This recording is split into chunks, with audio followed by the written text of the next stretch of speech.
When I cut my fingers off, it was on a Saturday afternoon, and I'd gone to the hospital. From there, I had actually decided, when I was in the emergency room, that I'm going to make a set of fingers for myself. I originally asked a lot of people for some help, and I sort of was turned down before you could even open up a discussion with people by saying it's impossible. And the more people told me it's impossible, the more I decided that it is possible, you know.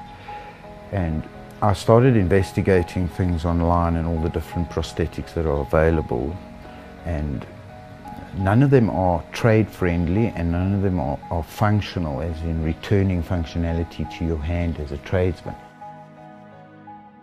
I first started thinking about prosthetic hands and fingers when I was 12 or 13 years old in shop class and terrified of power tools. Ivan played a very important role in this. His ideas and stuff were great for the project. I have a background in mechanical special effects, primarily making mechanical props, and one of the things that I built in the past were essentially giant puppet hands. Richard contacted me after seeing a video of one of the mechanical prop hands and offered me the opportunity to collaborate with him. We started experimenting with 3D printing and utilizing the machines that MakerBot provided. We got the printers, and then Ivan was already back in the US. I would do sketches and scan them and send them over, email them over, and then he'd script something and send it, the file back, and I'd print it, and then I'd say, no, hang on, this is not working, and change this and change that, and it was up and down. The impact that utilizing the MakerBot Replicator 2 had upon our design process was incredible. It dramatically increased the speed at which we could prototype and try out ideas, and gave us the ability to both hold a physical copy of the exact same thing, even though we were separated by 10,000 miles.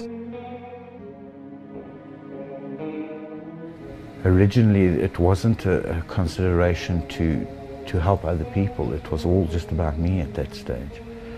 And then as we went along, and so one prototype became another one, and so on and so forth, I saw that this could help many other people. Liam was born without fingers. Having two previous kids with all 10 fingers, it was quite a shock for us. Liam's mom, Yolandi, she sent us a message on Facebook, because we had now put this and opened up a little page on Facebook. And she contacted us with just a little message, and then I sent her my cell phone number, and then we had a chat, and she said, you know, she'll do anything to be able to try and make Liam's life easier. So I hadn't at that stage even thought about a complete hand, or amniotic band syndrome that's the first time I've ever heard about it. I've never seen it, you know. And she came along and I had a look at all of this, and we decided, you know what, let's just make a complete hand. It was something I never thought of, that, you know, a person can do. And to see him the first time grasp something and have it in his right hand, it was amazing. Put it down and then pick it up again. Now pick it up and... Yeah, that's right. Clever boy. The hand that we developed for amniotic band syndrome children and adults is driven by the motion of the wrist. So they don't have the fingers, and generally they have only the palm and no thumb. So it's attached to the hand, a hand cap and a gauntlet, and to that is attached cabling. When you bend your wrist forward, it makes the fingers close, and you bring it up, it opens the fingers. Everything other than three different things are made by the MakerBot. All the fingers and the phalanges, the tips, the thumb, the knuckle block, the wrist hinges are all printed. The only thing that we then add to it is cabling, the hardware, which is all stainless steel, and then the thermoplastic. That you cut the sheet, the piece that you need, the size, and you put it into hot water, and it goes translucent, and you take it out, and then just molds to the exact size of your hand and stuff. Waldo's mom phoned me one day. I was actually doing a woodwork job on site, And she said to me, she saw us on SABC TV. So I saw everything there, emailed the guys, got the numbers and contact Richard. We chatted and we set it up. And they came through one week and I had an occupational therapist help us with the cap. We made the cap, everything. He had a lot of dexterity problems and the OT gave him some exercises to do. And by the time he had left us, he could already move his wrist a whole lot more than he originally could. He's really keen on wearing it. I think if he could go to bed with it, he would also do that. It makes him more, I'm now something special, I'm someone special. With the MakerBot, as he grows, all we do is we scale it up and print him another one, and the hardware just gets taken from that, put onto the new hand, and then we'd like those hands returned so then we can then filter it onto the next person.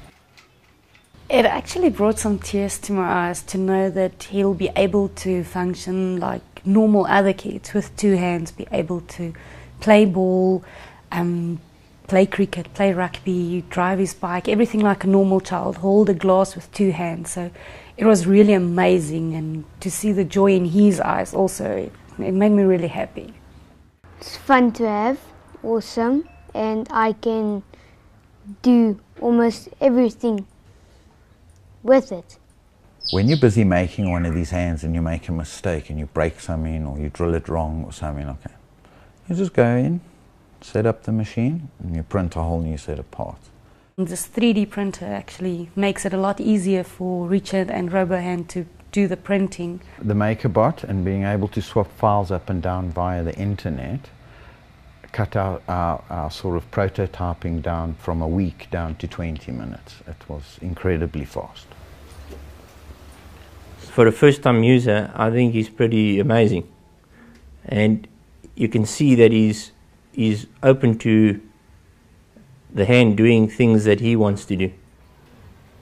Dylan's father contacted me and said that he's actually a friend of Liam's dad, and he's been watching it all and he'd like to give his son an opportunity and see if I can help him as well. We are one of the first people to test out this new piece of equipment, and as I saw today and on the finished product, my boy is very happy, which makes me happy. If somebody has a child that's got amniotic band syndrome and wants to make their own hand, we actually believe it's possible. On Thingiverse we've put all the files and everything needed. All they have to do is get access to a 3D printer, print out the hand, put it all together. We suggest you find an occupational therapist to help you with the gauntlet and the hand cap, but we also don't think it's impossible if you want to apply your mind to actually do the whole thing yourself. I am actually quite excited of having a Robohand. I'm excited to try cricket, golf and go swimming with it.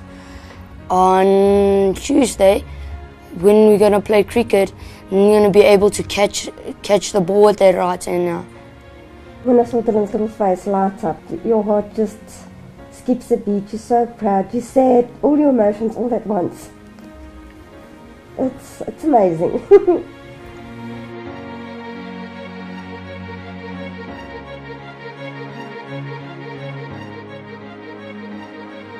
Maybe Robohand took the 3D printing world by surprise with what we've done with it, but if you have a look at the broad spectrum of it, I think that printing a mechanical device that can aid you when you've lost fingers is just, it's a tiny little part of it. It's a big picture, this 3D printing. Always thank Richard and MakerBot and Robohand for the opportunity and everything that they've done to us. I can't explain the feeling I got, you know, that there's still people out there helping others. And yeah, I'm quite amazed by what this printer can do. I can pick up stuff. I couldn't imagine what it would be like if I had it. I can throw a ball. My friends think it's awesome. I like my Robohand.